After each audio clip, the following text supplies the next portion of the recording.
Hi friends.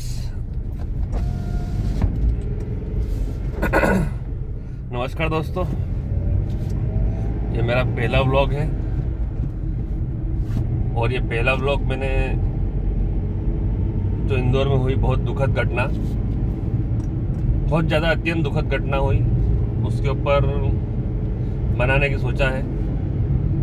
उनमें हम बहुत सारे पहलुओं पे बात करेंगे आगे। कहाँ गलती थी, क्या गलती थी, क्या लोगों की कमेंट्स थी सोशल नेटवर्किंग के ऊपर, पत्रकारों ने क्या बोला, किसका क्या बयान आया, उन सब के पॉइंट ऑफ व्यू से हम इस ब्लॉग में देखेंगे कि क्या क्या चीज़ें थी। सामने वाले की जगह पर खड़ा होकर भी देखेंगे, अपनी जगह पर खड़ा स्थापित होकर भी देखेंगे। बहुत ज़रूरी लगा मुझे ब्लॉग बनाना, तो इसलिए मैं इस ब्लॉग को बना रहा हूँ। ये मेरा पहला ब्लॉग है, मैंने आज तक ब्लॉगिंग नहीं की है, तो आशा करता हूँ देखिए अच्छा बने या नहीं बने। मेरा परिचय, मैं धवन माहेश्वरी, वैसे एक आम इंसान, आम आदमी, उसके बाद एक व्यापारी, साथ ही में एक पत्रकार भी हूँ और एक पत्रकार संघ, भारतीय पत्रकार संघ AIJ, association of Indian journalist का प्रदेश अध्यक्ष भी हूँ। जो घटना इंदौर में घटी है वो एक बहुत दुखद घटना है किसी भी परिवार के लिए। किसी भी एक व्यक्ति के जाने की बहुत दुख होता है, परंतु एक साथ 7-8 सदस्यों का जाना वो अत्यंत दुखद है। तो मैं महाकाल और भगवान से प्रार्थना करूंगा कि उन पुण्य आत्माओं को जो क्षति पहुंची, एक तो उन पुण्य आत्माओं को अपने श्री चरणों में जगा दे भगवान, और साथ ही उनके परिवार को ये दुख सहने की शक्ति भी दे। जैसा हमने न्यूज़ में देखा है, मैं भी आउट ऑफ स्टेशन था, बाहर था, तो मैंने भी कंटिन्यू इंस्टाग्राम पे या यूट्यूब पे जहाँ पर भी है, मैंने जो न्यूज़ में देखा है, जिस हिसाब से बताया गया उसके अंदर, उसको देखते हुए कुछ चीज़ें, कुछ पहलुओं पे बात करते हैं अपन। जैसे कुछ लोगों का कहना था कि ये कार की गलती है।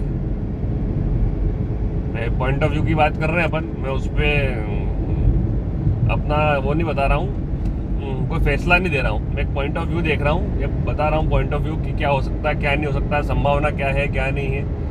क्योंकि जो होना था वो हो गया, जिनको पता था क्या हुआ है वो लोग तो यहाँ है नहीं इस दुनिया में, वो बाबा श्री चरणों में है भगवान की। जैसे हम बात करें अगर कि कार की गलती, लोग जो बता रहे हैं कि टाटा की कार थी नेक्स्ट, वो पंच EV, गलती उस गाड़ी की है। तो भाई मैं आप सब लोगों से पूछना चाहता हूँ या फिर बताना चाहता हूँ कि जैसे पंच की बात करें तो पंच गाड़ी पहले तो काफ़ी सारी EVs बिकी है मार्केट में, और लगभग हर EV QC क्वालिटी चेक कर मार्केट में कई दफ़ा क्वालिटी चेक होकर आती है। अच्छा, वो गाड़ी पहली दफ़ा वहाँ चार्जिंग नहीं हो रही थी, वो काफ़ी टाइम से चार्ज हो रही थी वहाँ पे सेम जगह पर। वो पहली बार उस गाड़ी को लेके नहीं आए थे, वो गाड़ी पहले आ चुकी थी घर में और काफ़ी टाइम से चार्जिंग हो रही थी। तो उस पर हम बात कर सकते हैं कहाँ क्या फॉल्ट रहा होगा, एक बार सोचते हैं आम आदमी की तरह। हर बार तो ये होता है कि आम आदमी सोचता है कि मुझे क्या करना या मुझे क्या फ़र्क पड़ता है, ये जनरल सबकी सोच होती है हमेशा। तो हम देखते हैं उसमें गलती कहाँ हो सकती है, या फिर वो गलती दोबारा किसी परिवार के साथ ना हो। ब्लॉगिंग का यही मेन रीज़न है कि ये गलती दोबारा कोई परिवार ना करे। तो एक तो ये कि जब भी आप EV व्हीकल अगर खरीदते हैं तो पहली बात तो ये कि EV व्हीकल की रिक्वायरमेंट बहुत ज़्यादा नहीं है किसी को भी। अभी आज की तारीख की बात करें हम, आज की कंडीशन में, क्योंकि जो नॉर्मल गाड़ी 10 लाख की आती है वो आप EV में 15 लाख की लेते हैं। तो वो जो 5 लाख का अमाउंट जो मैटर कर, बड़ा गैप है, उसमें आप किसी भी पेट्रोल या डीजल कार को लेकर उसमें पेट्रोल भरवा सकते हैं इतने पैसे का, जिसका आपको इंटरेस्ट भी कम लगेगा।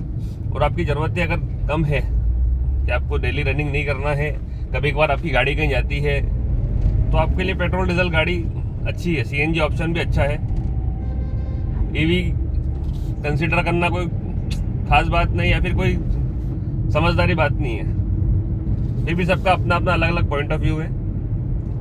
दूसरी चीज़ पर आते हैं कि जब भी आप घर में अगर EV गाड़ी खरीदते हैं, कोई सी भी EV गाड़ी हो, कार हो, बाइक हो, स्कूटी हो, तो जो उसका चार्जिंग पॉइंट है उसको पूरी आपकी मेन लाइन से सेपरेट रखें। जैसे कि हम AC के अंदर हम 4mm या 6mm केबल डालते हैं लाकर, वैसे ही एक अच्छी 6mm, जब ऐसी चीज़ में 6mm केबल लगती है तो इतने बड़े बड़े इलेक्ट्रॉनिक व्हीकल्स को चार्ज करने के लिए एक हेवी 10 से 12 mm की केबल का एक अलग से सर्किट बनाए, एक बोर्ड बनाए बड़ा वाला 1000 एम्पियर का, घर के बाहर खुली जगह पर, वहाँ पे उसको चार्जिंग करें, ताकि भविष्य में भी शॉर्ट सर्किट होने के चांसेस उसमें कम हो जाए, आपकी मेन लाइन डिस्टर्ब ना हो, और प्रॉपर उसमें MCB और ये सब फिटिंग कराए, ताकि सेफ्टी भी रहे और गाड़ी को भी नुकसान ना पहुंचे। दोनों स्थिति में स्वयं को भी नुकसान ना हो और गाड़ी को भी नुकसान ना हो।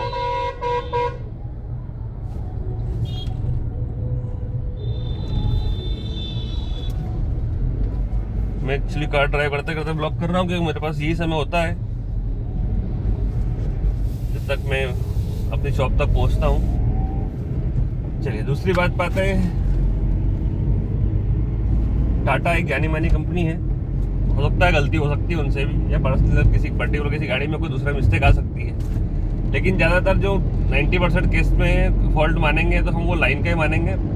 कई बार क्या होता है, आपने जैसे बचपन में, आप भी छोटे होंगे, जितने लोग देख रहे होंगे उनको पता होगा, 90s में जब 90 95 के दशक 2000 के दशक की बात होगी, जब हम घर पे जब टीवी फ्रिज लगाते थे तो एक स्टेबलाइजर लगाते थे उसके ऊपर, पावर कट हो जाए, पावर स्विच हो जाए, पावर अप एंड डाउन हो जाए, उन चीज़ों के लिए।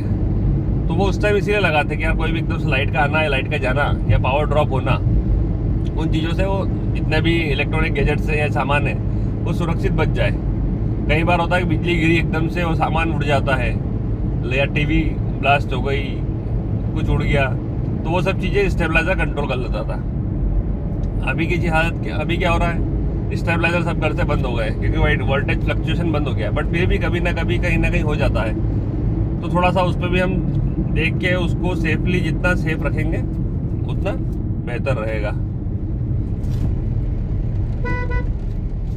तो दोनों पॉइंट ऑफ व्यू आपको बताया मैंने कि कार का फॉल्ट नहीं भी हो सकता है, फॉल्ट वहाँ की लाइन का भी हो। देखिए, ये जो दुर्घटना हुई है या फिर जो परिवार को जो दुख आया है, बड़ा दुख, उस कंडीशन में आप ये भी नहीं कह सकते, कुछ लोग कहना कि यार भगवान की यही मर्जी होगी या इनके पास इतना ही समय होगा। मैं नहीं मानता भगवान इतना निर्दय होगा कि एक परिवार के 8-9 लोगों को बिहार के किशनगंज से, लगभग इंदौर से 1600 किलोमीटर दूर है, वहाँ से 6 जनों को उज्जैन लेके आए, इंदौर लेके आए, और भगवान को फिर यहाँ पर उनको आत्मा में लीन करना है, या फिर उनको यहाँ उनकी मृत्यु लिखी थी, या काल मृत्यु है। इसको हम टाल भी सकते थे। इसमें एक सबसे बड़ी चूक और थी जो मैंने सोशल नेटवर्किंग पे या मीडिया पे देखी है, कि वो थी इलेक्ट्रॉनिक्स गेट लगे थे उनके यहाँ सब दूर, जो कि टाइमली खुल नहीं पाए। तो थोड़ा सा हम, जो जनरेशन जिस तरह चल रही है, जो राह पे चल रही है जिसमें आप बड़े बड़े घर बना रहे हैं, अच्छी बात है, शौक होना भी चाहिए आपको, उसमें जो आप इलेक्ट्रॉनिक गैजेट्स का यूज़ कर रहे हैं, तो यार थोड़ा सा उसको इजी रखें किसी भी स्थिति में, कि आपको किसी परिस्थिति में आपको जाना हो तो उसमें कुछ ना कुछ ऐसा ऑप्शन होना चाहिए, या फिर उसमें कोई ऐसा सिस्टम होना चाहिए कि जो फायर, अगर घर में आग लगती है या कोई, तो वो ऑटोमेटिक सारे गेट खुल जाए। जब इतना इलेक्ट्रॉनिक अगर कंपनियां बना रही है, एक से एक डिवाइसेस बना रही है, आपकी फिंगर से खुल जाए, आपकी आंखों से खुल जाता है, आपके बोलने पे खुल जाता है, तो ये चीज़ें भी होना चाहिए कि जब इमरजेंसी सिचुएशन हो तो गेट सारे ऑटोमेटिक ओपन हो जाए उस कंडीशन में। या फिर हमारा जो पूर्वज जो थे, जो साइकिल लगाते थे, वो साइकिल बेस्ट ऑप्शन है।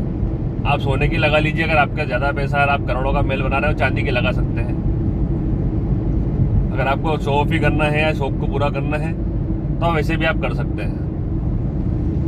या फिर एक इमरजेंसी शायद अलार्म आता है मेरे हिसाब से, जो छोटे से सर्किट, शॉर्ट सर्किट पे भी पूरे घर के अंदर अलार्म बजने लग जाता है। तो करोड़ों के घर बना रहे हैं तो उसके अंदर एक पाइपलाइन ऐसी भी डालें, जैसे होटलों में देखा होगा हमने, होता है फायर एक्सटिंग्विशर जो होता है, कि पानी या आग या धुआं कहीं आता है तो एकदम से पूरे सब कमरों वमरों में सब दूर पानी चालू कर देते हैं वो। तो वो चीज़ भी हम कर सकते हैं अपने घरों के अंदर। थोड़ा सा और एक्सपेंसिव बढ़ेगा आपका, वो जनरली वो भी कर सकते थे हम, या कर सकते हैं आने वाले, मतलब यही कहना है मेरा कि जो हो गया उसको हम बदल नहीं सकते, लेकिन एटलीस्ट किसी दूसरे परिवार के साथ दुखद घटना ना हो उसके पहले हम उसको चेंज कर लें। मेरा ये ब्लॉग बनाने का यही मकसद है, इस ब्लॉग के अंदर कुछ और नहीं है। इससे बहुत सारे काफ़ी सारे मुद्दे हैं जिस पर लोग बात नहीं करते हैं। सभी का यही कहना होता है कि मुझे क्या करना है, या या मेरा क्या है। बट फिर मैंने सोचा कि यार नहीं, ये ज़रूरी ब्लॉग है, एक अच्छी चीज़ है जिसमें कई छोटी छोटी बारीकियाँ जो थी उन पर ध्यान देते हुए हमको आगे सुरक्षित करना है। एक घटना अभी दिल्ली में भी हुई है, सेम एज इट इज़, यही शॉर्ट सर्किट के कारण पूरे घर में आग लगी है। तो थोड़ा सा हम कुछ चीज़ों को अवॉइड करेंगे तो ज़्यादा अच्छा रहेगा। जैसे हम अभी घर में जो वायर यूज़ करते हैं, या तो हम पैसे बचाने के चक्कर में बहुत लो क्वालिटी यूज़ कर लेते हैं। तो भाई जहाँ आप इतना बड़ा 50 लाख 60 लाख का घर बनाते हैं या 25 लाख का घर भी अगर बनाते हैं, तो आप वो 20-25 हज़ार बचा के वायर के घटिया क्वालिटी यूज़ करके या कम हल्का यूज़ करके क्या बचा लोगे आप। थोड़ा सा वायर को हेवी करें। 1 mm लगा रहे हैं आप सालों से, लेकिन अब आपको पता है घर में लोड ज़्यादा है, फ्रिज कूलर टीवी एसी सारे हेवी ऑब्जेक्ट चलते हैं, तो हम 1 की जगह 1.5 mm 2 mm तक वायर यूज़ कर सकते हैं। फ्यूचर में वो भी करें। घर की सेफ्टी के रिगार्डिंग आपको बता ही चुका हूँ मैं कि घर में इमरजेंसी अलार्म सेट करें। इमरजेंसी अलार्म के साथ साथ एक आप पूरे घर में एक लाइन डाल दें अंडरग्राउंड ही पानी के लिए, कि अगर इनकेस कहीं आग लगती है तो आपका एक स्विच दबाने पे या फिर ऑटोमेटिक वो पानी चालू हो जाए। ये चीज़ हो गई। या उसको सेंसर वाइज आता हो, रूम वाइज आता, मुझे आइडिया नहीं है उसका, बट आप उसको रूम वाइज भी सेट कर सकते हैं। उसके बाद हम बात कर सकते हैं उसके अंदर एक कंडीशन और थी कि उसमें काफ़ी सारा सिलेंडर वहाँ पे रखे हुए थे, क्योंकि घर पे प्रोग्राम था।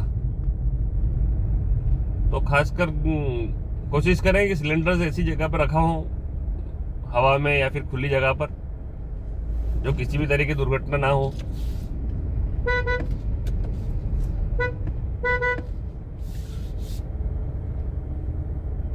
जस्ट टोल टैक्स क्रॉस कर लेते हैं।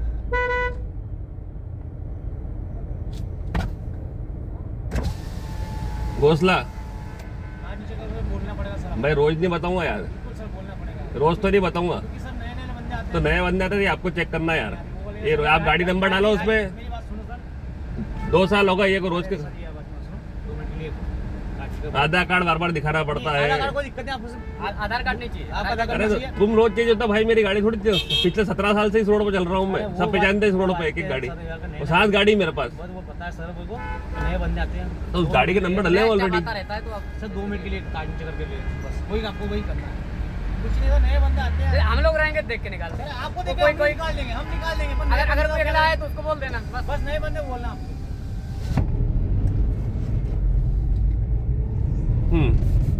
2 मिनट के लिए डिस्टर्ब हो गया था ब्लॉग थोड़ा सा टोल टैक्स पर, क्योंकि एक्चुअली हमारा लोकल लगता है टोल टैक्स पर, तो टोल टैक्स लगता नहीं है हमारा जी। तो हम बात कर रहे थे उसी पर कि सुविधा तक ठीक है, जब सुविधा जब हमारे लिए दुखद हो जाए तो ऐसा काम ना करें। इस चीज़ का विशेष ध्यान रखें सभी लोग, क्योंकि काफ़ी सारी घटनाएं हो रही है अभी कंटिन्यू, और शॉर्ट सर्किट और आगजनी और यही ज़्यादा हो रहा है। पिछले 2025 में भी हमने देखा है कई सारी 4 व्हीलर्स या फिर कई सारे बसेस में आग लगी है, और यही अब 26 में भी दोबारा से हो रहा है। अभी इंदौर का एक बहुत बड़ा कांड था जो हुआ था, सॉरी शब्द की गलती है, कांड तो नहीं कहूँगा, बट वो दुखद घटना थी जो भगीरथपुरा वाली हुई थी, वो भी एक बहुत बड़ी दुखद थी। इंदौर में फिर दूसरी ये दुखद घटना बहुत बड़ी है जो कि हुई है। कुछ लापरवाही सिस्टम की होती है और कुछ हम खुद करते हैं।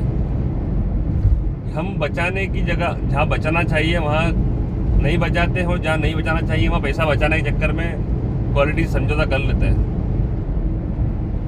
तो ऐसा ना हो, इन चीज़ों पर ध्यान रखें आप। और जो लोग ये मानते हैं कि यार ये भगवान की इच्छा है, तो ये भगवान की इच्छा नहीं है। भगवान को कोसने की कोई ज़रूरत नहीं है। भगवान इतना निर्दय नहीं हो सकता है, जैसा बताया आपको मैंने पहले भी, 1600 किलोमीटर दूर से यहाँ चल के आदमी अगर आता है और एक साथ 6, तो बहुत बड़ी बात है। ऐसे ही एक घटना मेरी निगाह में आज से सालों पहले हुई थी महिदपुर की। एक ही परिवार के शायद 8 या 9 लोग एक कार में ट्रेवल कर रहे थे और कार का एक्सीडेंट हुआ था इसी रोड पर, आगर रोड बोलते हैं इसको, उज्जैन से, एमपी के उज्जैन से आगर रोड पर एक एक्सीडेंट हुआ था। जिसमें पूरा परिवार स्पॉट पे ही ऑफ हो गया था। बस उसमें एक बच्चा बचा था 3 साल या 2 साल का। पूरा परिवार का 9 सदस्य थे, 9 के 9 ही साफ हो गए थे। वो भी एक भयंकर, मतलब इतना विकराल रूप था उस घटना का कि रोंगटे खड़े होकर देखिए। अभी भी आप मेरे गोज़बम्प्स आ रहे हैं, सोच के ही लगता है कि यार। तो प्लीज़ जितने भी लोग कार ड्राइव करते हैं, बाइक चलाते हैं, करते हैं, तो प्लीज़ सेफली चलाएं। आप भी घर सुरक्षित पहुँचें, आपका परिवार इंतजार कर रहा है, और आप ध्यान से चलाएं ताकि सामने वाले का भी एक परिवार है पूरा जो इंतजार कर रहा है। हड़बड़ाहट में ना रहे। मैं चाहता तो ये व्लॉग में भी आगे रख के कैमरा शूट कर सकता था, बट मैंने इसलिए नहीं किया क्योंकि ध्यान ना भटके। कैमरा साइड में एक उससे रबर बैंड से अटैच किया है मैंने, इससे ये जो आता है इससे अटैच करके मैं व्लॉग शूट कर रहा हूँ। एक रबर बैंड लगाया मैंने, लेकिन क्योंकि मुझे ये मेरा पहला व्लॉग है, मेरे पास कोई ट्राइपॉड या ऐसा कोई सामान नहीं है, और ना मुझे इस वीडियो में कोई एडिटिंग या VFX डाल के मैं एडिट करूँगा इसको। जी जैसा है वैसा वैसे ही पोस्ट करूँगा मैं मेरे चैनल पे, संघर्ष सिद्धि, जो मेरा न्यूज़ चैनल है, मेरा न्यूज़पेपर है। और भी बहुत सारी ऐसी विचित्र चीज़ें हैं जिन पे जनता बात नहीं करती है, जिन पे छोटी छोटी चीज़ों पे लोग ध्यान नहीं देते हैं। उनके बारे में आगे हम ब्लॉग बनाएंगे, उनके बारे में बात करेंगे। अभी मैं लगभग नजरपुर पहुँच चुका हूँ, उज्जैन से निकला जब वीडियो चालू करा था मैंने। रोड बढ़िया हो गया है, 4 लेन हो गया है, तब इसलिए समय लगता नहीं है पहुँचने में। 20 किलोमीटर का सफ़र आपके साथ तय कर लिया है मैंने, मात्र लगभग 16-17 मिनट के अंदर। उस घटना के अंदर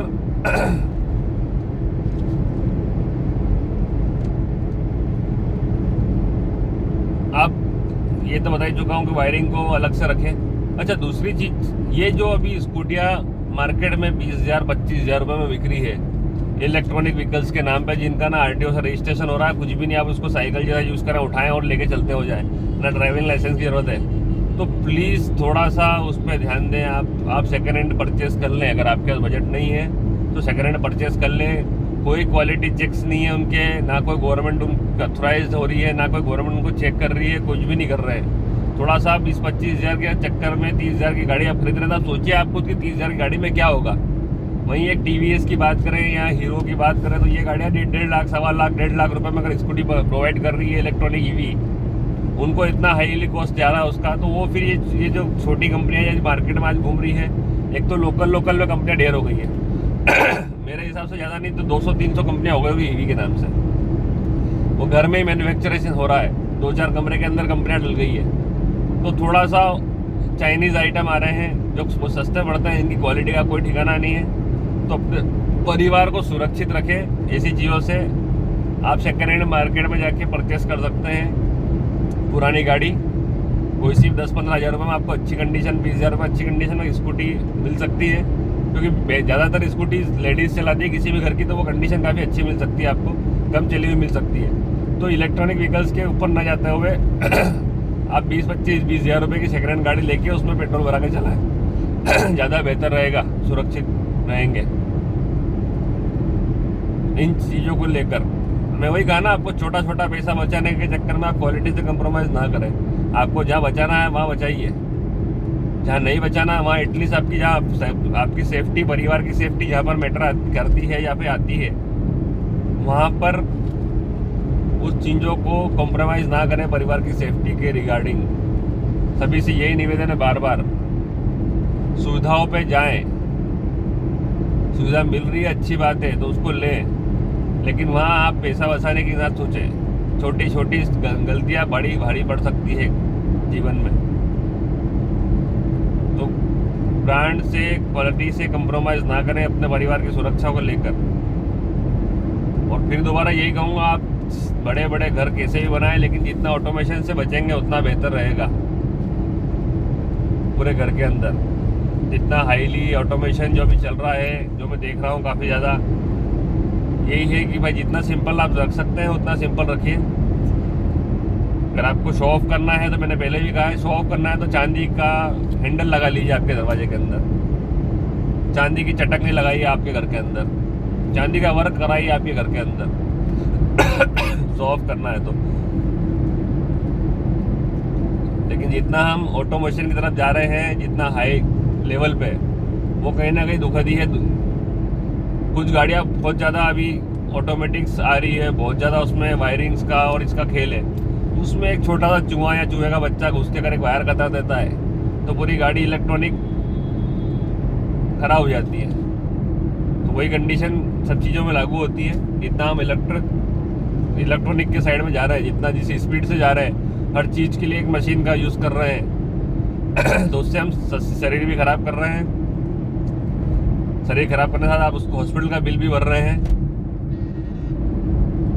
तो उन चीज़ों का थोड़ा सा ध्यान रखें। एक वीडियो में हॉस्पिटल के बिल के ऊपर जरूर बनाऊंगा, अगला व्लॉग मेरा। अब देखता हूँ इस व्लॉग को आप कितना पसंद करते हैं, उसके हिसाब से फिर अगला नेक्स्ट व्लॉग बनाएंगे हम। तो सभी से ये कहना चाहूँगा, अपनी परिवार को सुरक्षा को सुरक्षित रखें, छोटी छोटी चीज़ों पर ध्यान दें, गौर करें कहाँ क्या गलत हो रहा है। तो फिर कमेंट में ज़रूर बताइएगा अपना पॉइंट ऑफ व्यू कि क्या मैंने कहीं गलत बोला है, या फिर मेरा पहला व्लॉग कैसा लगा। थोड़ा सा गले में खराश भी है तो आवाज़ में दिक्कत होगी, तो कोई ना। लेकिन ये वीडियो बिना एडिट करे हुए ही मैं ऐसा एज इट इज़ पोस्ट करूँगा। मेरी आवाज़ कितनी क्लियर है वो तो मैं वीडियो ख़त्म होने के बाद मालूम पड़ेगा, मुझे भी रिकॉर्ड चालू है। तो दोस्तों जब तक याद लेते हैं, अगला व्लॉग में मिलते हैं। अगला व्लॉग आपका कमेंट्स व्यूज़ डिसाइड करेंगे कि अगला व्लॉग मुझे बनाना चाहिए। और आपके पास भी अगर ऐसा कोई मुद्दा हो जिस पे बनाना चाहिए तो मुझे बताइएगा, मैं बनाने के लिए हमेशा रेडी रहता हूँ। मेरे पास ये टाइम होता है काफ़ी अच्छा, हाफ एन आवर मिलता है मुझे गाड़ी चलाते हुए, जिसमें मैं काफ़ी बात कर सकते हैं। मेरा भी एक बात करते करते सफ़र कट जाता है आप लोगों से। ज़रूर आपके मुद्दे मुझे कमेंट में शेयर करें या हमारी मेल आईडी में दे दूँगा नीचे, उसमें भी शेयर कर सकते हैं। तो तब तक के लिए दोस्तों, जय हिंद, जय भारत, अलविदा। मिलते हैं नए ब्लॉग में।